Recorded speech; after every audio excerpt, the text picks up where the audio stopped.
कि हिंदुस्तान को एक सच्चाई और देखनी चाहिए कि आज वो लोग जो बहुत बड़ी बड़ी बातें कर रहे हैं, ज्ञान की बातें कर रहे हैं ना, किसान के लिए पीड़ा है, किसान आत्महत्या कर रहा है, किसान के घर में भोजन नहीं है, किसान क्या करेगा, किसान झोपड़ी में रहता है, किसान का बच्चा पढ़ नहीं पाता है।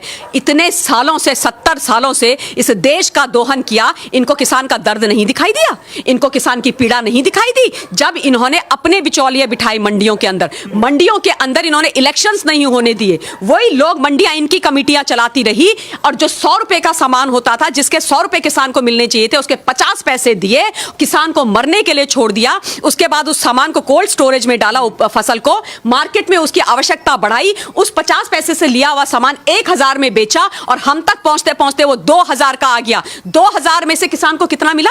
50 पैसा।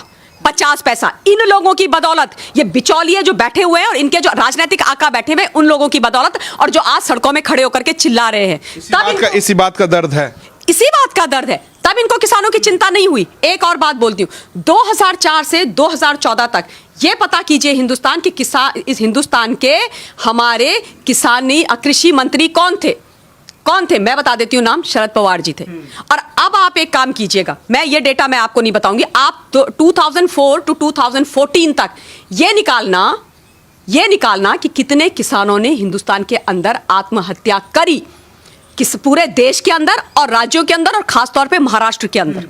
निकालेंगे, दूध का दूध और पानी का पानी हो जाएगा, इनका काला चेहरा सामने आ जाएगा। शरद पवार जी सारे प्याज की सारी मंडियां कंट्रोल करते हैं, वहां पर सारी मंडियां कंट्रोल करते हैं और उसके बाद अगेन 50 पैसे में लेके उसकी होर्डिंग करते हैं, उसके बाद बेचते हैं। इन लोगों से प्रश्न नहीं किए जाने चाहिए? ये लोग जिम्मेदार नहीं है? कितनी आत्महत्याएं हुई हैं किसानों की महाराष्ट्र के अंदर, सुशील, ये तो सारा विश्व जानता है, ये केवल हिंदुस्तान की बात नहीं है। देश के अंदर कितनी आत्महत्याएं हुई इस पीरियड के अंदर? कहां थे ये लोग? कहां थे? क्यों किसानों के लिए खड़े नहीं हुए? क्यों किसानों के लिए बिल नहीं बनाए? क्यों किसानों के लिए रिफॉर्म क्यों नहीं हुए? क्यों किसानों की चिंता नहीं करी? क्यों नहीं करी?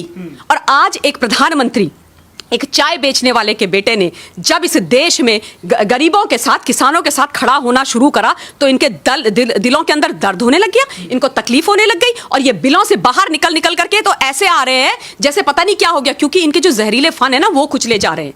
इसलिए तकलीफ है। आज किसान को जब उसका हक देने की बात आई है, तो किसान को तुम बरगलाओगे? खालिस्तानी बिठा दिए हैं भाई।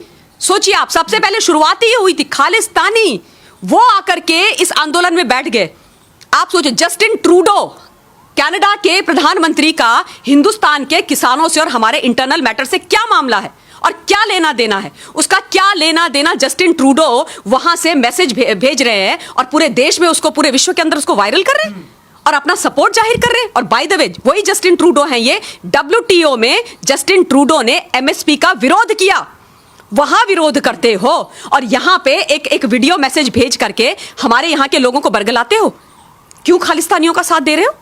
क्यों खालिस्तानियों का साथ दे रहे हो? परेशानी यह है कि जयचंद हमारे देश में है, सुशील।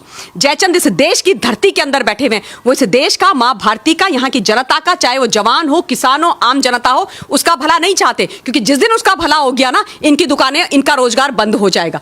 इसलिए जब किसानों की बात आती है तो ये चले जाते हैं कनाडा। जब धारा 370 और 35 से हटाई जाती है तो ये बैठ जाते